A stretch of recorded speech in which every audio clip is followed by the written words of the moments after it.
और चलिए special report में सबसे पहले बात पाकिस्तान की, जिससे अपना घर संभलता नहीं लेकिन दूसरों के घर में ताक-झाक जारी है। जिसके अपने देश में बवाल मचा है लेकिन वो दूसरे देश पर सवाल उठा रहा है। जम्मू कश्मीर चुनाव के बीच पाकिस्तान ने एक बार फिर भारत के खिलाफ जहर उगलते हुए आर्टिकल 370 हटाए जाने का विरोध किया। साथ ही चुनाव में इसे मुद्दा बनाने पर कांग्रेस और नेशनल कॉन्फ्रेंस के रुख का समर्थन भी किया, जिस पर सियासत गर्मा गई है। दिखाते हैं रिपोर्ट।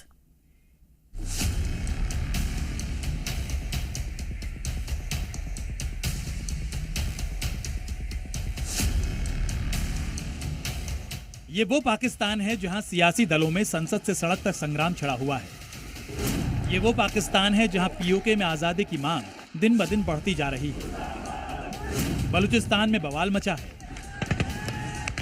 पाकिस्तान से आजादी की मांग पर वहां आए दिन आंदोलन हो रहे हैं, जिन्हें पुलिस और सेना की ताकत से पाकिस्तान की सरकार कुचलने में लगी है।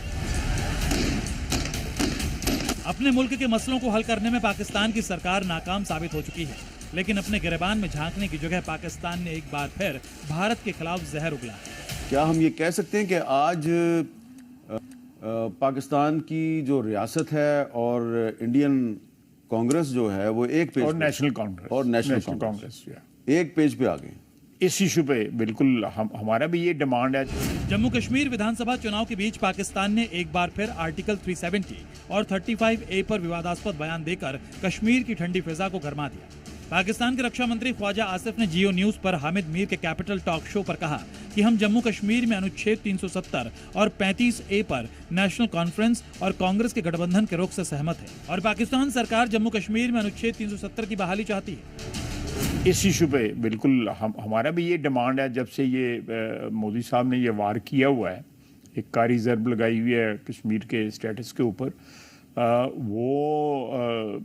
अगर ये रिस्टोर हो जाता है, इस सिलेक्शन में ये लोग जीत जाते हैं और ये रिस्टोर कर देते हैं, तो कश्मीर के लोगों का आपको पता है उसके बाद कितना एहतजाज हुआ था और कितनी जो है उसके ऊपर कश्मीरियों के जो है वो किलिंग्स हुई।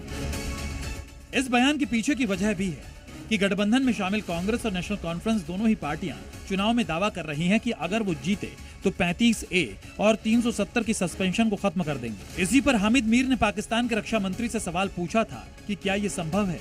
इस पर ख्वाजा आसिफ ने कांग्रेस और नेशनल कॉन्फ्रेंस के रुख का समर्थन किया। बहुत चांस है कि ये जो कोलिशन है ये हुकूमत में आए, और जैसे कि उन्होंने प्रेस कॉन्फ्रेंस में कहा है, बल्कि ये एक इलेक्शन इशू बनाया हुआ उन्होंने कि स्टेटस जो है रिस्टोर होना चाहिए। अगर रिस्टोर हो जाता है स्टेटस जो है, तो मैं समझता हूँ कि एक जो ग्रीवेंस है कश्मीरियों को, मकबूजा कश्मीर के जो रहने वाले जो हैं, वो किसी हद तक एक जो उनको एक इंजरी है, एक ज़ख्म जो आया हुआ है उनका मोदी की तरफ से, उसमें कुछ न कुछ मुंदमिल जरूर होगा। कश्मीर चुनाव के बीच पाकिस्तान के इस बयान पर हिंदुस्तान में भी सियासत हाई हो गई। बीजेपी ने कांग्रेस और पाकिस्तान के बीच गठजोड़ होने का दावा कर दिया। गृह मंत्री अमित शाह ने आरोप लगाया कि कांग्रेस और पाकिस्तान के सुर हमेशा एक से रहे हैं और कांग्रेस का हाथ हमेशा देश विरोधी शक्तियों के साथ रहा है। अमित शाह ने सोशल मीडिया में लिखा, पाकिस्तान के रक्षा मंत्री का आर्टिकल 370 और 35A पर कांग्रेस और JK-NC के समर्थन की बात ने एक बार फिर कांग्रेस को एक्सपोज कर दिया है। इस बयान ने पुनः यह स्पष्ट कर दिया कि कांग्रेस और पाकिस्तान के इरादे भी एक हैं और एजेंडा भी। पिछले कुछ वर्षों में राहुल गांधी देशवासियों की भावनाओं को आहत करते हुए हर एक भारत विरोधी ताकतों के साथ खड़े रहे हैं। वहाँ के रक्षा मंत्री स्वयं आकर के कहते कि चाहे वो 370 को लेकर के है, चाहे दूसरे विषयों को लेकर के है, हम नेशनल कॉन्फ्रेंस और कांग्रेस एक मत से एक ही धारणा रखते हैं। लेकिन जहां तक जम्मू कश्मीर का संबंध है, भारतीय जनता पार्टी वचनबद्ध है, हम संकल्पित है कि हम इस तरह की पार्टियों को पुनः जम्मू कश्मीर को उस घिनौने समय में धकेलने नहीं देंगे। पाकिस्तान के मंत्री ख्वाजा जी ने कहा है कि उनका हाथ पूरी तरह से नेशनल कॉन्फ्रेंस और कांग्रेस के गठबंधन के साथ है, तो पूरी तरह से पर्दाफाश हो चुका है कि पाकिस्तान पूरी तरह से बैक कर रहा है नेशनल कॉन्फ्रेंस को और कांग्रेस पार्टी को। और मुझे लगता है इससे ज्यादा दुर्भाग्यपूर्ण बात नहीं हो सकती है। लगातार हम लोग कह रहे हैं कि कांग्रेस का हाथ है अलगाववादियों के साथ, अब अलगाववादी तो छोड़िए, खुद पाकिस्तान ने ही उनको बैक कर दिया है।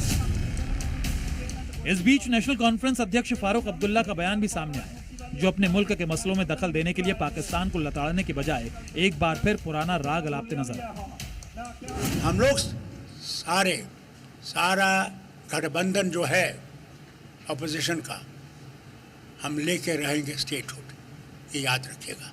इनका वादा भी है कि हम स्टेटहुड देंगे। कांग्रेस और नेशनल कॉन्फ्रेंस दोनों ही पार्टियां आर्टिकल 370 हटाए जाने का शुरू से ही विरोध कर रही हैं, और जिस पर अब चुनाव के बीच पाकिस्तान ने भी एंट्री मारकर मुद्दे को गरमा दिया है। लेकिन बीजेपी ने भी विपक्षी दलों और पाकिस्तान को ये साफ संदेश दिया है कि ना तो कश्मीर में आर्टिकल 370 वापस आने वाला है और ना ही आतंकवाद। ब्यूरो रिपोर्ट, जी मीडिया।